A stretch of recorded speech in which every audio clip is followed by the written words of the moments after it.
focusing on the social would suggest why sometimes the church may not be effective, because it feeds itself into the other areas. Like if we're not reaching outside of here and interacting outside of here, then we're just Absolutely.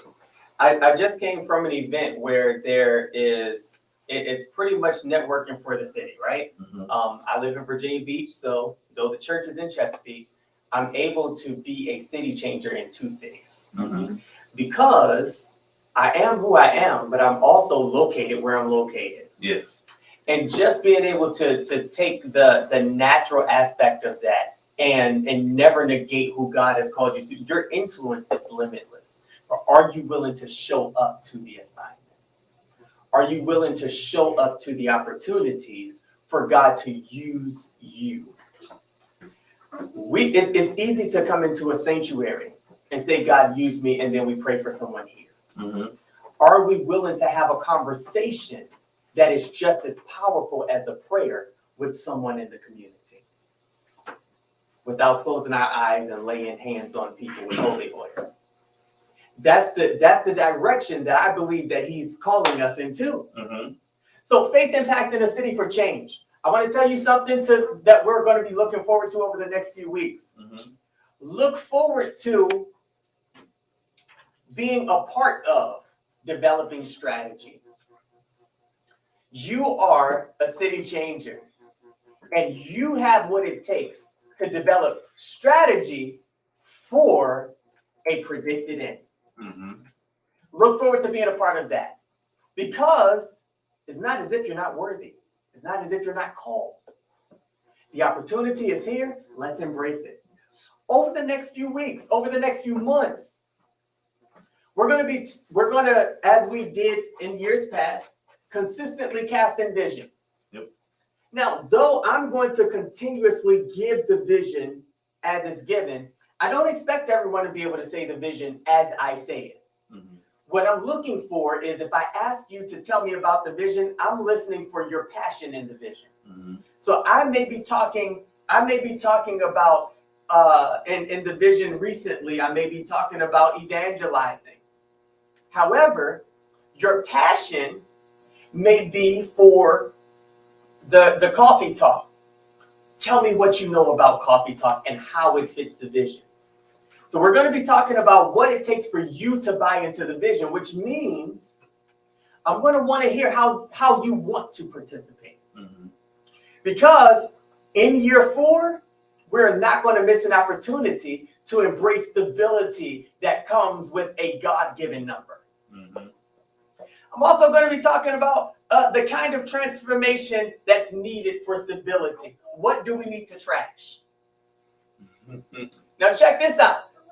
I want to be candid on both sides, because I'm willing to hear what you think we need to trash. But do not be upset if it does not get trashed. All right? Simply because Pastor Bowie and I, the way that we generally work, as I cast vision, this man is excellent in coloring the vision in. I give a blueprint, I come in, and Pastor Bowie has rooms and colors. It's teamwork. What God has called us for, everyone has a gift, and everyone's gift is equally important. And it's interesting. I was talking to Isaiah this week. Isaiah, it's good to see you again, man. I was talking to Isaiah this week, and he said, when I hear you talk about the vision, you always say we. You always say we. And I'm like, yeah, because it's not just me. I said, we're all a part of this. He said, I get that you're a part of every part of the vision. He said, but you can't be afraid to say I when it comes to the vision, because God has given you what it takes to actually cast this thing. So if you say I, we're not offended. If you say my church, we're not offended. Because I always say this is our church. And what resonated in me with that, again, candidacy, I can deal with. I can deal with that. What I heard was taking ownership to a whole nother level. What are we willing to own? in our relationship with God as we are called. So let's go to the next slide. Something that you need to know is that you are called of God.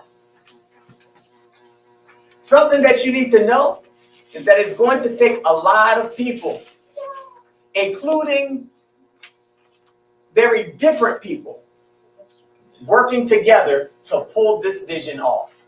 Yep. So we're going to see people that don't look like us, that don't live like us. They're going to be wearing flip-flops when it's snow outside. And we're going to have to embrace that they have a gift that we don't have. And one of their gifts is actually having cold feet and flip-flops in the wintertime. Hey, everyone's not able. We're going to have to embrace people that come in and they're more so concerned with the community aspect. So we may see them more dealing with community outreach than we see them in a leadership gathering. We're going to have to embrace that. We're also going to have to embrace that whom God is calling to this ministry, they may not be our skin tone.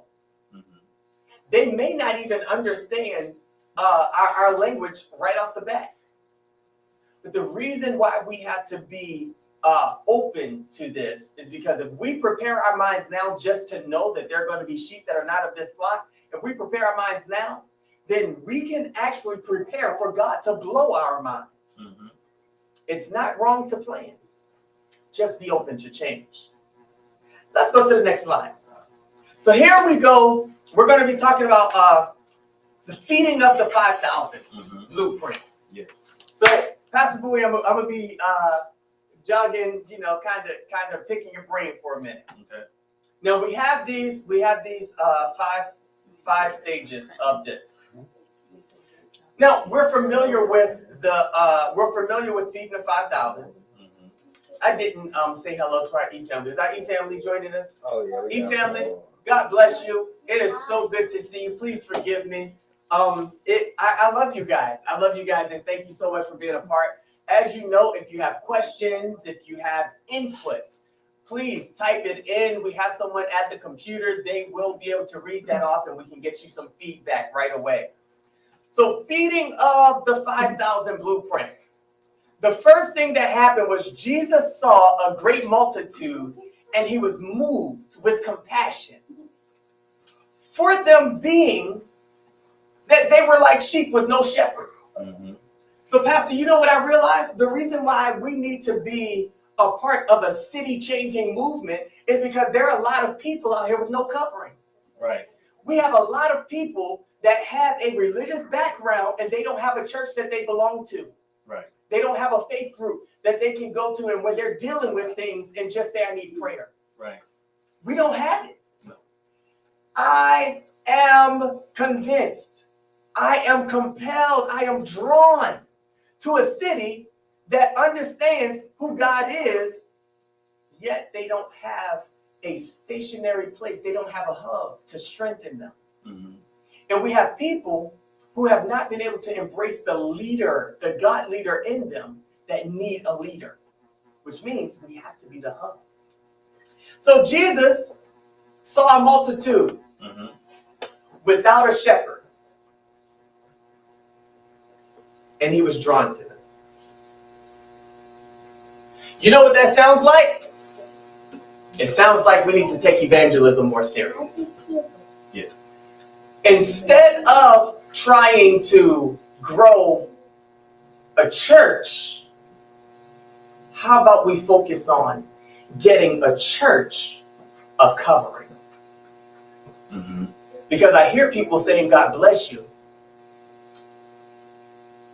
And I try to figure out what group they're a part of, and they don't have a covering. So if they're blessing me and they don't have a shepherd, am I taking their last bit of energy? I don't know. I care about these things. When we were at the skating rink,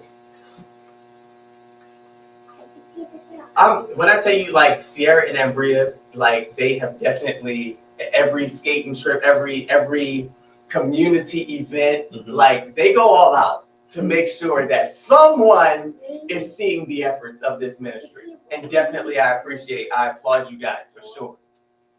that tells me that when they recognize that they are around people, they're connected to people without a covering, it says that they're not afraid to talk about their covering. I'm this strong because I have somewhere to go that'll replenish me. But before we talk about this part, Pastor Bowie, I want to talk about the second part in this blueprint. The next thing that happened was Jesus began to teach many things when he realized that these people needed a shepherd. He began teaching. It does not say that he started preaching. Yes. It says he began preaching. I'll tell you what I found in my 4 years of being a lead pastor. In my 4 years of being a lead pastor, the very moment that I open up an opportunity to evangelize, everyone comes to me about preaching. It scares me. Preaching on a weekly basis still scares me. And I am like mind blown that when we talk about evangelism, we think of preaching. Yes. Can I tell you that there is more to do in a church than preach? Yes. Preaching is not the sole way to compel. Relationship building is.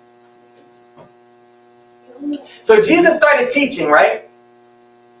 And as he was teaching, the disciples realized that the teaching had gone on for a long time and that people needed to eat. So the disciples said, Jesus, let these people go out into the town and purchase some food. Jesus responded. This is the third part of this blueprint. Jesus responded, you give them food. Jesus saw the multitude that had no covering. They had no church to go to. They had no temple. They had no synagogue. He began teaching right away. And then the disciples recommended that he let them go get food so that they could replenish their natural bodies, though Christ was feeding them spiritually. He then challenged the leaders. He challenged the disciples. He challenged the apostles. And he said, why would we send them to get food?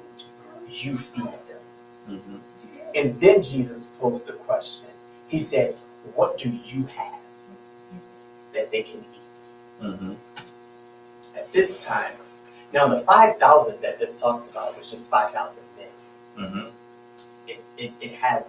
It does not count for the women and children, which tells me that it very well could have been about 15,000 there. It could have been 30,000. When he asked, what do you have? They said, we have this bread and we have some fish. Step 4. Jesus took the loaves of bread and he broke them. He took the fish and divided them. Step 5, they made sure that the people were filled. Before I tell you my revelation in this, I want to hear, what do you hear in this? Feeding the 5,000 blueprint. What do you hear? Talk to me, City Changers. Talk to me. Don't look at me. All right, so from the time, so I'm gonna have to say that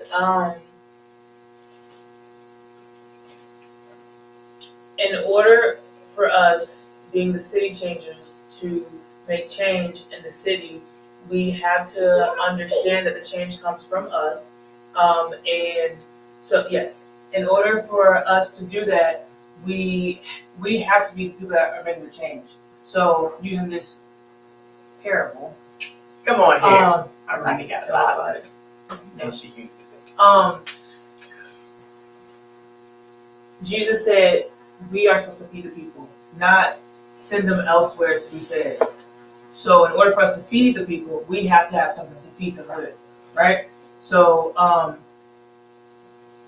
what I got out of you feed them was If you send them elsewhere to get fed, you have no idea to what they're being fed with or what is in the ingredients of what they're being fed. So it could actually cause harm to them.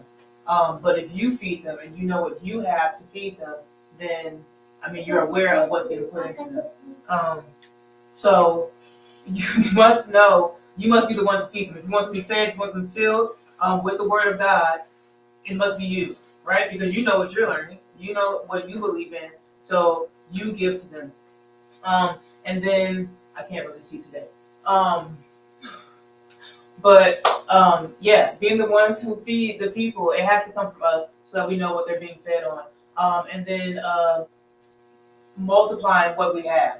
So you took what you have, but then you shared it with other people by multiplying it. So you don't keep it to yourself.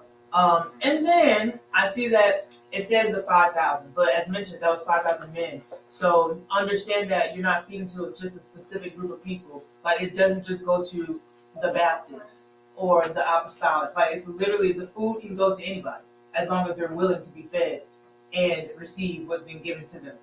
I felt the Holy Ghost. I felt the power. I felt it. I love it. Thank you so much.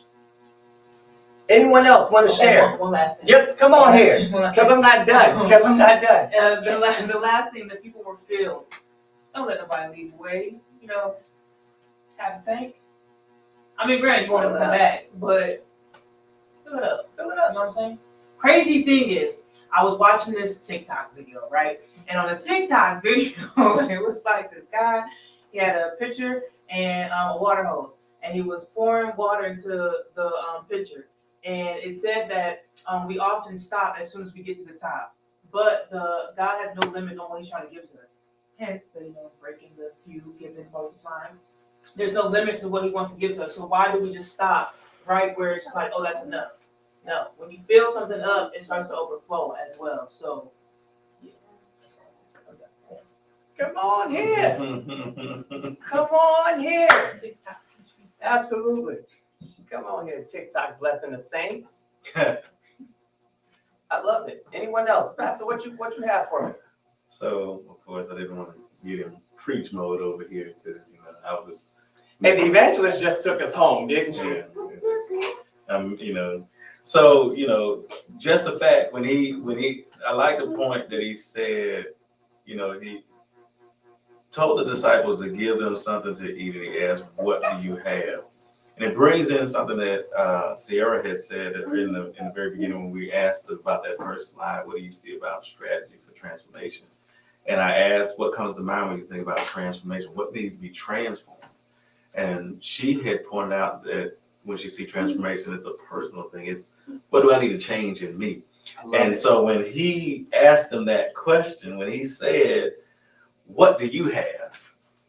In other words, he was pointing out the fact that you need to change your mindset of when you see an issue, your immediate response is they need to go find help elsewhere because everything they need is here. How about that?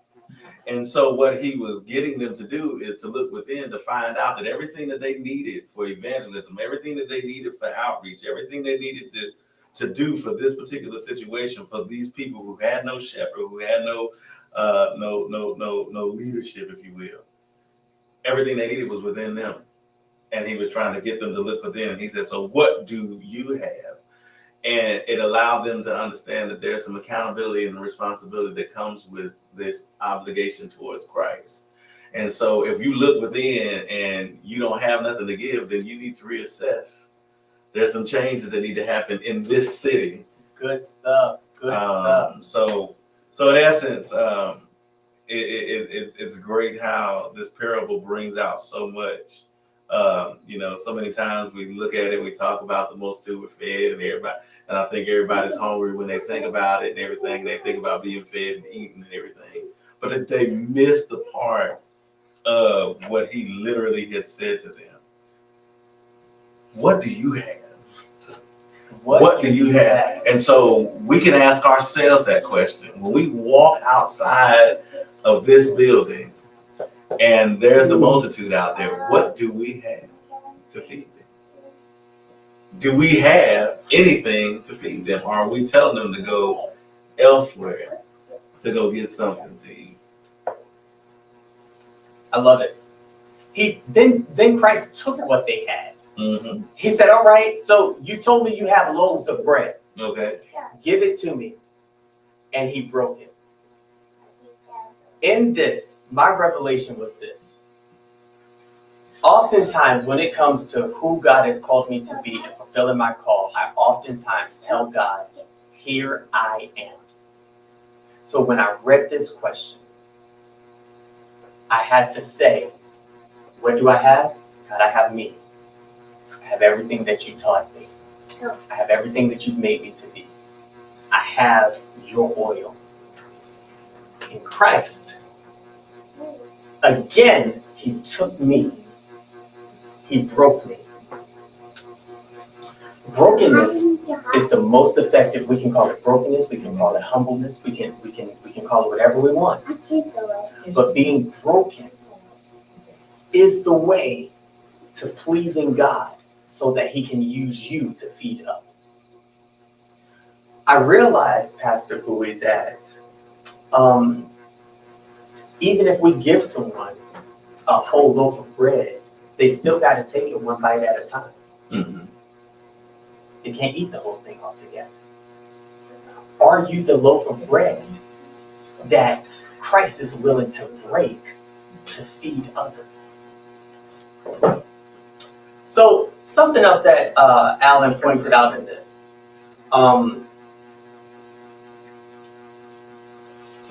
When Jesus saw the multitude, Jesus actually told the disciples, he says, I want you to, this is a large crowd.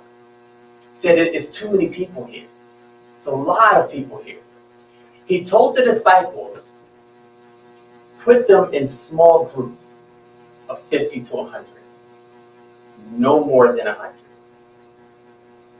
The disciples, they hadn't been trained in crowd control. They were sitting at the feet of Christ for teachings about how to be kingdom citizens. The disciples, I can only imagine that conversations when they're going out there, hey, we need about 50 of y'all to do this, and people just asking why. What are you guys doing? It's a lot of people out here. How are you going to manage that? It's just 50 people. What are you going to do with the 50 people? And what's going to happen? I can imagine all these questions happening, right? However, Pastor Bowie, I see that the disciples responded with obedience. Mm-hmm. In the moment, did they really know that Christ was going to ask them to divide a large group? Mm-hmm. Perhaps not. Mm-hmm. However, what they had been taught was obedience. They may not have been taught crowd control. Right. However, also, who were these people? They were fishermen. Yes. These people were tax collectors. Yes. They were entrepreneurs, which means that they had some kind of knowledge as to organization. Yes. How do we organize this? Mm-hmm. Being strategic matters for something. Having strategy, it matters for something. I also saw in this, Pastor Bowie, that as the loaves were broken, there was no resistance. Mm-hmm. They didn't ask for their bread back. No. Do you ask God to give me my life back after you give it to him? In worship on Sunday mornings, I have heard, yes, Lord, yes, Lord, yes, Lord, I give you my life. Take me in your arms and hold me, Jesus. I've heard it all. Right. You know, withholding nothing. That's one of our songs right there. Withholding nothing. When we're done with that worship, do we ask God for ourselves back? God, give me back. I want my personality. What's your personality going to do for the kingdom if it's not submitted? Are you willing to be obedient to a command that you hadn't heard before? Are you willing to be obedient to a God-given command that you feel like you may not have been prepped for?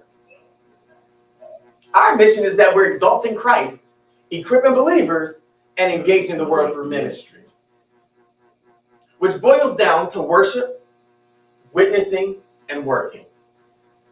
You know, as something just popped in my head as you were saying that, and of course withholding nothing, and referring to the bread and us being broken, him breaking us into little bitty pieces that can be consumed by multiple people. But I do recall in the text that even after they were fed, there was still leftovers. And so many of us are very apprehensive of yielding our entire selves to God, as though we're not going to have anything left when we do. But even after he fed them with what was given, there was still something left over. So if we would just go ahead and yield ourselves 100%, because when it's all said and done, there'll still be more of you left over. But I love it, because that's exactly where I was going next. I love it.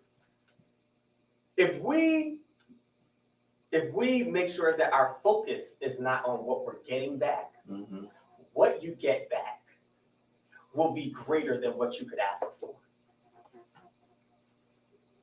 To have something that is willing to be broken, that's worship.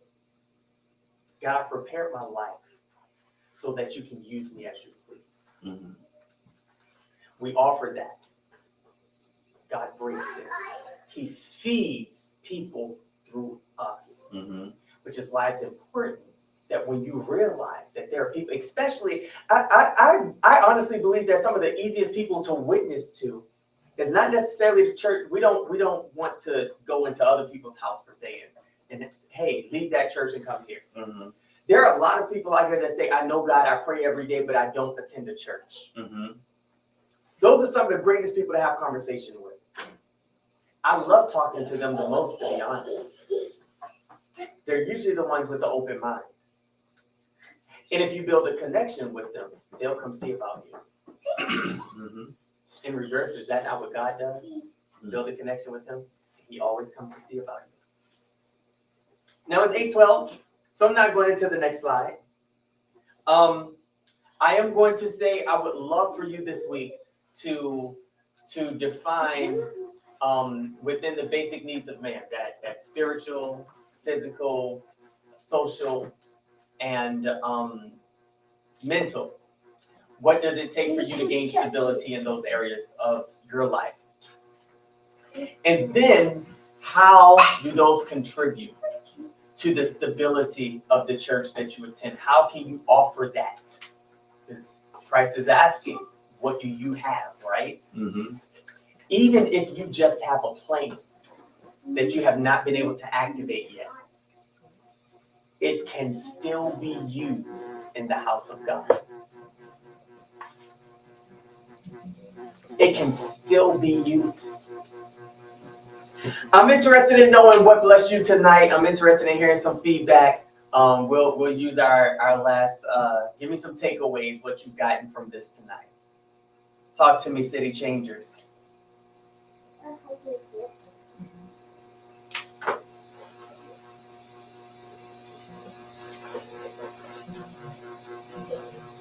all right. So, of course, I'll be the first this week. Let's do it. It's like popcorn and one-upsmanship. So once you start, and everybody else, we want to parallel with what he just said. Come on here, parallel. Yeah. So Can you put a slide too? I like the fact that that we touched on the 5,000 and the multitude that was fed, and that there was more than just the simplicity of what's brought out of that text about a bunch of people being gathered somewhere and eating. The fact that when Jesus got there and recognized that there was no shepherd, and he immediately addressed the need. And the most important thing that he saw was the spiritual need, but then he balanced it by allowing for physical needs to be met as well. And so essentially what I kind of picked up from that as we endeavor to do the work of the kingdom is that there has to be some balance in there. And it's important that we have strategic things in place to ensure that balance is there, because like we mentioned earlier, if all that we do is spiritual, then everyone is almost so lightweight that they're floating and they're no earthly good because they can't stand on the ground like that. You know? But anyway, that's a whole nother topic. I don't want to offend none of the spiritual folks in the room, but anyway. But it's important that we have balance. Because all of those attributes, the physical, the spiritual, the mental, the social, all of those things make up who we are. It makes up who our community is. And so we need to be sensitive to each of those needs, and we need to be healthy in those areas as we endeavor to be city changers. And I like how we brought that out in that particular slide, a very familiar passage of scripture, a very familiar parable, but yet so relevant in such a time as now, where we have multitudes of people who make reference to God. God bless you when they hear somebody sneeze, or when calamity strikes, we need to pray and all these things, but then they lack a shepherd. And so as Jesus illustrated in here, where there was a multitude that were there, they needed a shepherd. That's where we come into part. So as we endeavor to be city changers, let us be mindful and sensitive to the need, but then also have a balanced strategy to be able to address that need, that we meet all of those attributes, the physical, the spiritual, the mental, the social. I love it. Definitely some great takeaways and good points. I love it. Anyone else want to share? Anyone online had anything they'd like to share, Isaiah? Are we looking at the problem before we seek God for the answer solution? I like it. I like it. It's interesting that in knowing that we need stability, we have to seek after why we need stability. That's why I like that that thought-provoking statement or question. So for problems, why do we even need to solve a problem? Why do we need to solve them?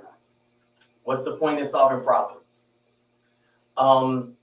Is it because we don't want to deal with things?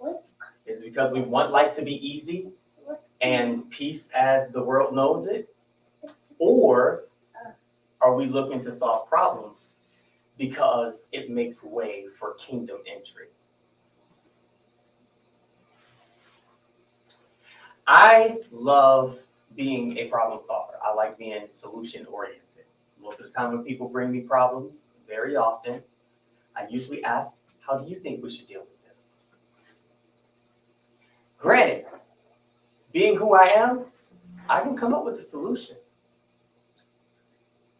May not like the solution, but I can definitely come up with one. The reason why I bring that up is because oftentimes we look for other people to do what God has called us to do. You're the city changer. Why are you asking people to change you? Or why are you looking to be seen amongst the city as an equal when you are really the changer of the city, because you're being used to bring in the presence of God where there was a lack of experience of God? So what's the solution to this? The solution is to simply make way for kingdom entry. I love that statement. Did we have any more? No, that was all. Awesome. Beautiful. Thank you, E-Family, for joining us today. God bless you. We definitely love you very much. I pray that this Bible study has blessed your life. I pray that you have some takeaways, just some things to really think about.